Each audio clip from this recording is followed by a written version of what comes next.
Bismillahirrahmanirrahim. Assalamualaikum warahmatullahi wabarakatuh. Perkenalkan, nama saya Citra Sitarahayu dari IKIP Siliwangi Bandung, kelas B3 PGSD 2018 non-reguler. Di sini saya akan sedikit menjelaskan dan sedikit memberikan contoh mengenai 8 keterampilan dasar mengajar.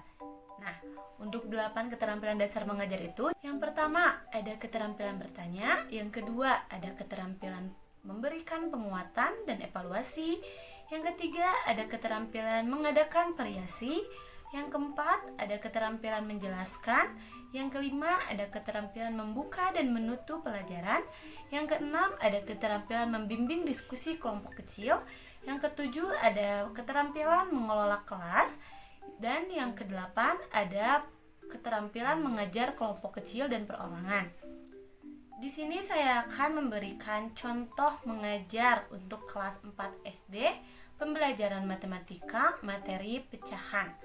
Nah, dengan adanya pandemi seperti sekarang, tentunya banyak sekali kegiatan-kegiatan yang biasa kita lakukan secara normal menjadi terhambat. Di antaranya adalah kegiatan belajar mengajar. Kegiatan belajar mengajar yang biasa kita lakukan di sekolah dengan cara tatap muka antara siswa dan guru, sekarang menjadi jarak jauh, menjadi belajar di rumahnya masing-masing, atau biasa kita sebut dengan kata daring. Nah, untuk saat ini saya akan mencoba memberikan pelajaran secara daring atau jarak jauh, tetapi tetap mencangkup ke dalam 8 keterampilan dasar mengajar. Dan berikut adalah contoh kegiatan belajar mengajar jarak jauh atau daring yang biasa saya lakukan kepada siswa-siswa saya di sekolah. Selamat menyaksikan.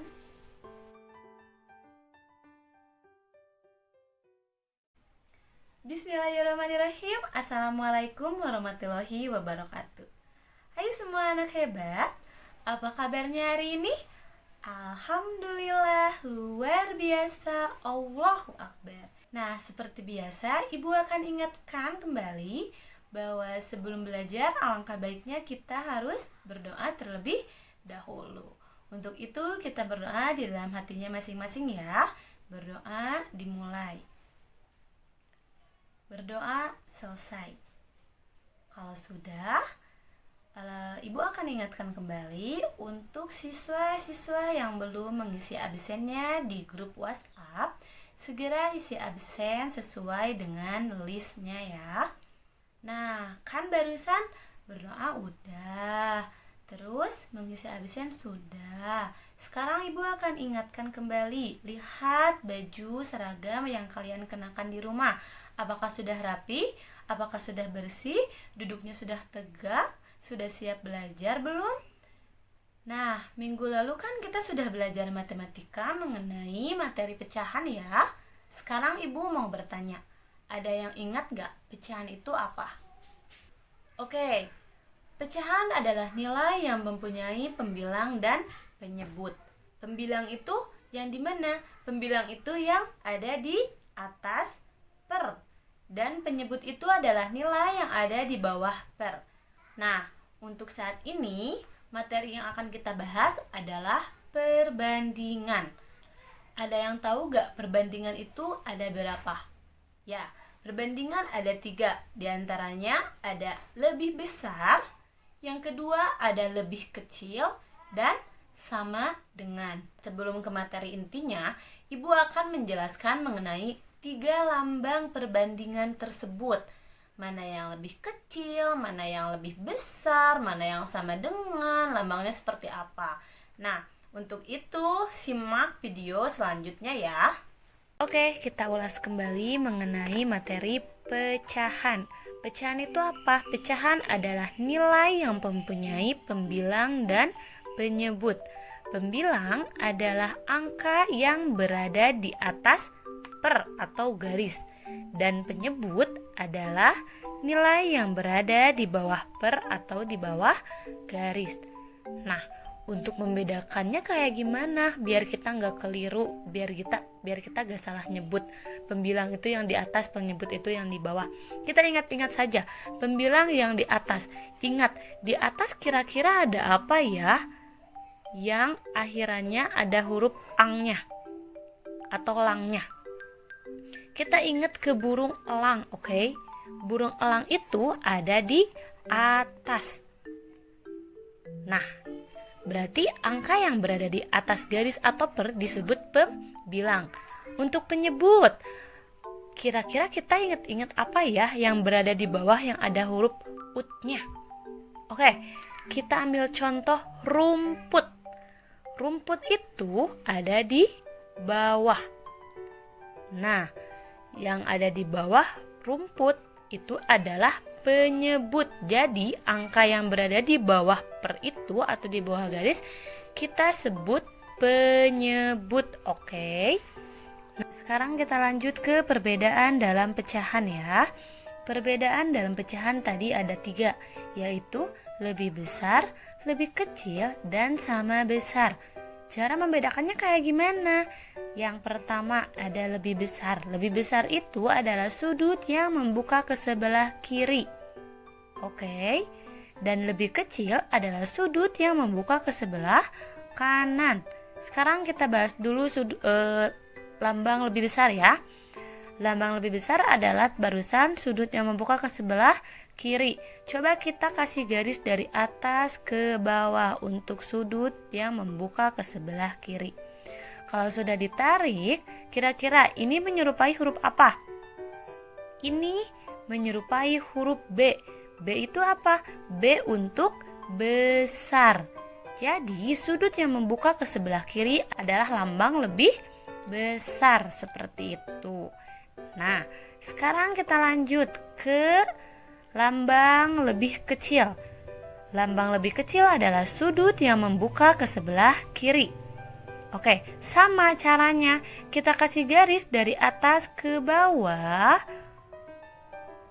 Oke.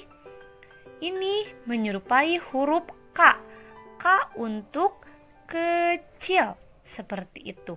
Jadi, lebih kecil itu adalah lambangnya sudut yang membuka ke sebelah kanan seperti itu. Kalau sama besar kayak gimana? Sama besar sama halnya seperti lambang sama dengan. Seperti itu. Dapat dipahami? Mudah bukan? Nah, gampang bukan? Untuk selanjutnya, Ibu akan memberikan contoh lain. Bagaimana perbandingan dengan contoh lain? Nih, ada contohnya. Ibu mempunyai 2 kertas ya di sini. Yang pertama, kertasnya ini kan awalnya itu berbentuk segi 4. Kertas ini itu adalah 1.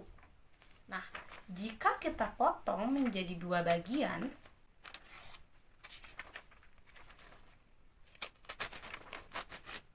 kertas ini menjadi 1/2.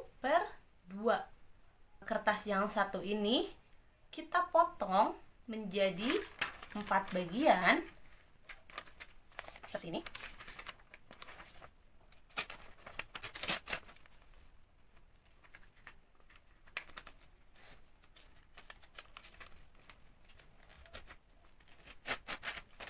Seperti ini. Kertas yang tadinya 1 menjadi 4 itu bisa disebut menjadi 1/4. Kalau yang ini 1/2, kalau yang ini 1/4. Sekarang Ibu ingin bertanya, ini tadi menjadi 1/2 karena kita potong kertas yang awalnya 1 menjadi 2 bagian seperti ini.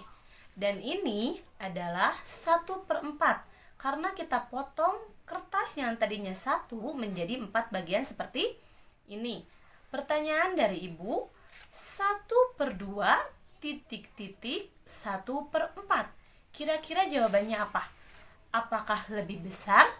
Apakah lebih kecil? Ataukah sama besar? Nah, jawabannya jelas. 1/2 lebih besar dari 1/4. Kenapa lebih besar? Karena di sini sudah jelas terlihat bahwa kertas yang dipotong menjadi 2 itu lebih besar daripada kertas yang dipotong menjadi 1/4. Nah, lebih besar itu lambangnya ke sebelah mana? lebih besar itu lambangnya membuka ke sebelah kiri. Kalau kita kasih garis, itu akan menjadi huruf B karena besar, seperti itu. Oke.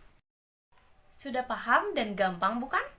Nah, sekarang Ibu akan memberikan sebuah tugas kelompok yang kelompoknya Ibu sudah susun terlebih dahulu.